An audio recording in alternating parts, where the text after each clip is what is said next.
Fala pessoal, aqui quem fala é o Murilo do canal e da página Murilo Critica e hoje estamos aqui para mais um vídeo, para mais uma crítica. E dessa vez a crítica aqui é dos jogos do Homem-Aranha, os jogos do Homem-Aranha da Insomniac, tá? Então deixem as suas curtidas, comentem, compartilhem com seus amigos e se inscrevam no canal e sigam a página no Instagram. Bom, a começar primeiramente na crítica aqui, que eu odeio a tradução, que não é tradução, né? Que eles falam, o Spider-Man. Meu Deus, o Lizard, sabe? O Green Goblin, sabe? Essas coisas assim, tipo, bem banais, assim, que eles não traduzem os nomes. O Shocker, sabe? Aí eu fico, meu Deus. Tá, vamos traduzir algumas coisas. Vamos botar Spider-Man para Homem-Aranha? Favor? Ok, beleza. É o primeiro ponto aqui, eu acho um cúmulo tal tradução não ser traduzida. Enfim, questões à parte. Os jogos do Spider-Man, né, assim, da franquia, é o Spider-Man, o primeiro, o 1, o Miles Morales e o Spider-Man 2. Murilo, você jogou todos? Sim. Você chegou a terminar alguns? Não, eu não cheguei a terminar o Spider-Man 2, mas eu joguei um pouco o Spider-Man 2 porque eu não tenho o Spider-Man 2, né? Mas eu joguei um pouco uma prévia do Spider-Man 2 de 1 hora, tá? 1 hora eu joguei Spider-Man 2 e eu tenho noção de gameplay e automaticamente depois eu olhei os vídeos no YouTube, né? Da história do jogo, do Kraven, do Venom, do desenvolvimento do Anti-Venom e tudo mais, tá? Então eu tenho um viés para criticar, porque eu sei tanto que eu joguei a gameplay do jogo, né? Tanto quanto eu sei a história do jogo, tá? Então por isso que eu mais estou fazendo isso daqui.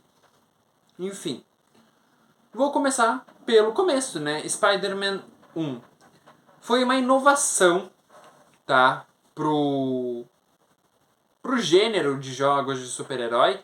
Afinal, um jogo do Homem-Aranha, né? Tipo, que tu balança a teia na cidade, tem uma gameplay fluida e é surreal o quanto eles conseguem fazer uma história bem desenvolvida nesse primeiro aqui, no sentido de ter o Sexteto Sinistro ao mesmo tempo em que tem ali toda a carga emocional do Peter e também ter um desenvolvimento de fato da jornada do herói muito bem trabalhada e muito bem estabelecida.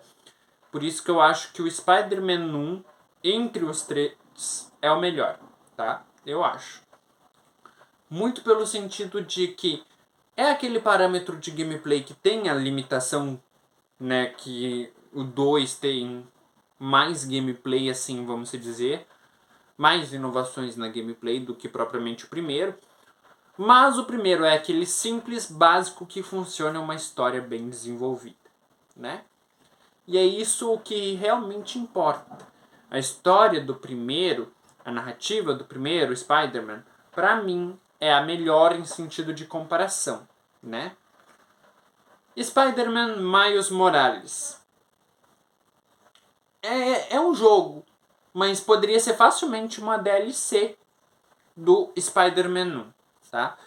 É porque eu não vejo o sentido de ser um jogo de um tempo tão curto, um espaço-tempo tão curto assim, o jogo, sei lá se chega a ter 12 horas o jogo. Sério mesmo. Porque é muito fácil platinar o jogo, é muito fácil zerar a história do jogo, porque é um tempo de muito curto que tu dedica ao jogo. E o tempo muito curto de você dedicar ao jogo é o que faz com que você não tenha um apego pelo jogo. Eu não tenho um apego pelo Spider-Man Miles Morales. Mesmo sendo uma narrativa genial, inovações em ter o poder ali do Miles, né, da eletricidade, dele ficar invisível e tudo mais, de fato são inovações de gameplay. Mas, porém, contudo, entretanto, todavia, é muito curto o espaço de tempo. Sendo muito curto o espaço de tempo, tu não se apega com nenhum desenvolvimento próprio dos personagens, mesmo sendo bons os desenvolvimentos dos personagens.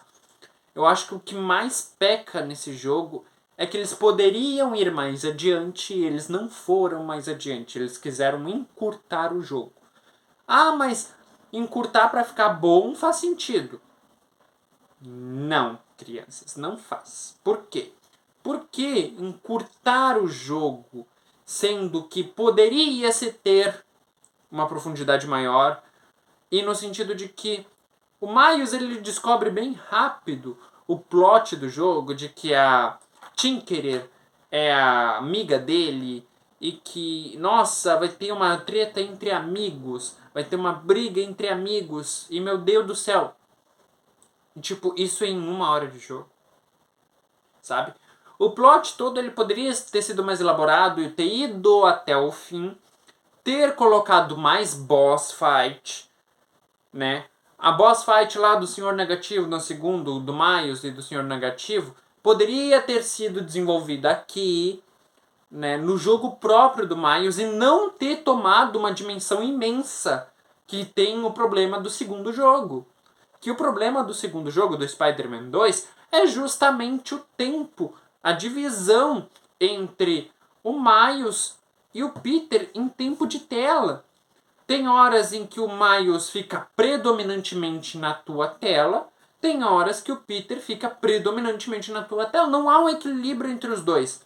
Às vezes tu faz 2, 3 missões consecutivas com o Peter, às vezes 2, 3 com o Miles e não há uma dimensão de regramento entre isso.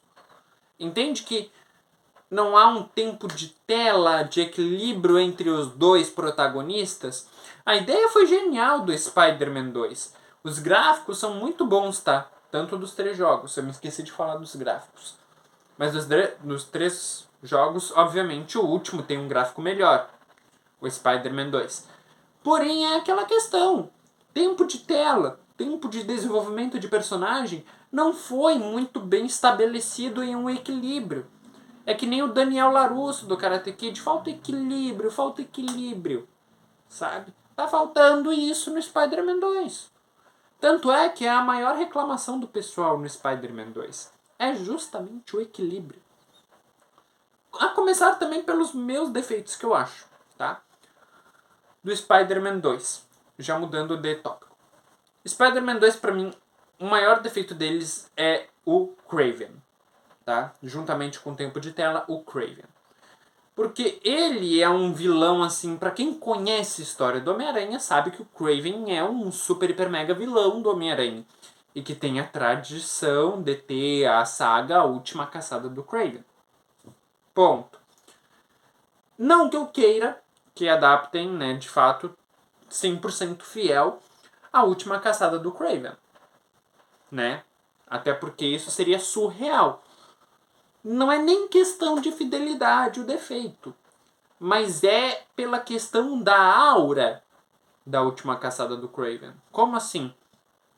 Quando você tem Kraven, Venom, você espera algo grandioso do desenvolvimento entre esses personagens, tanto do Peter quanto do simbionte com o Peter e tanto com o próprio Kraven, né?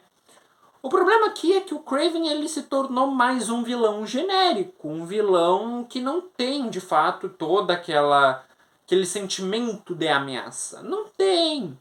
Eu olhei a história assim nos vídeos e eu fiquei, meu Deus, mas o Kraven, é isso o Kraven? Sério? E aí tá, tem a parte em que tu controla o Venom no jogo. Deve ter sido muito massa controlar o Venom na gameplay, né? Deve ser surreal. E, inclusive, eu acho que deve ser o ponto mais positivo do Spider-Man 2 é a parte em que você controla o Venom. Porque, de fato, é o que a maioria dos fãs estavam esperando nessa sequência. E daí tem a boss fight com o Kraven e o Kraven é simplesmente descartado e BOOM! Final boss é o Venom e aí vem um problema dos 3 jogos juntos. Que é o final dos 3 jogos. Como assim? Analisem comigo. O final do Spider-Man 1, a gente tem Nova York completamente em chamas, com bandidos tomando conta, com aqueles agentes da Sable, tudo tomando conta, tá? Da cidade. Final do Miles Morales, temos a Roxxon, né? E mais uma guerra com outros bandidos e tudo mais, cidade tomando conta de novo. No final do Spider-Man 2, nós temos os simbiontes tomando conta da cidade. Ou seja, é sempre o mesmo final.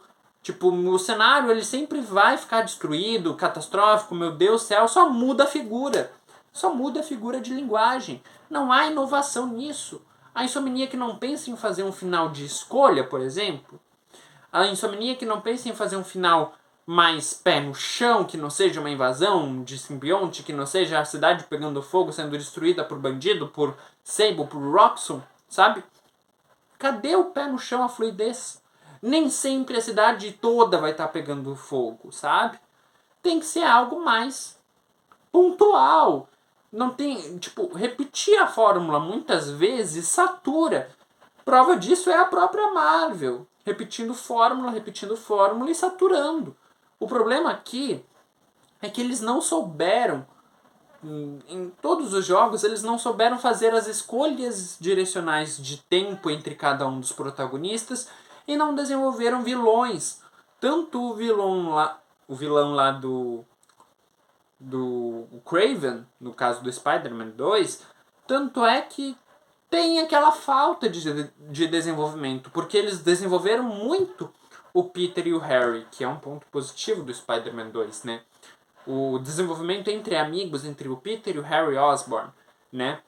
Então, assim, o Spider-Man 2 ficou devendo muita coisa, mas ainda assim é um bom jogo. E, entre todos aqui, resumindo uma nota geral, eu dou uma nota 9.4. Pelos defeitos do Spider-Man 2 e pelos defeitos do Miles Morales. Porque o Spider-Man 1, pra mim, continua sendo um dos melhores jogos já feitos. E eu não vejo nenhum defeito assim no Spider-Man 1. Porque até, assim, no sentido depois de virar a história, pode ser meio repetitivo? Pode, tanto é que muitas pessoas afirmam que é meio repetitivo. Mas assim, gente, em questão de mundo aberto, é uma coisa pós-game, de fato. Porque a história em si, ela tem a sua inovação. E pra mim, uma nota 9.4 cai muito bem pra franquia de jogos do Homem-Aranha. Enfim, eu vou encerrando o meu vídeo por aqui. Deixem as suas curtidas, comentem, compartilhem com seus amigos e se inscrevam no canal e sigam a página no Instagram. Vejo vocês, até a próxima!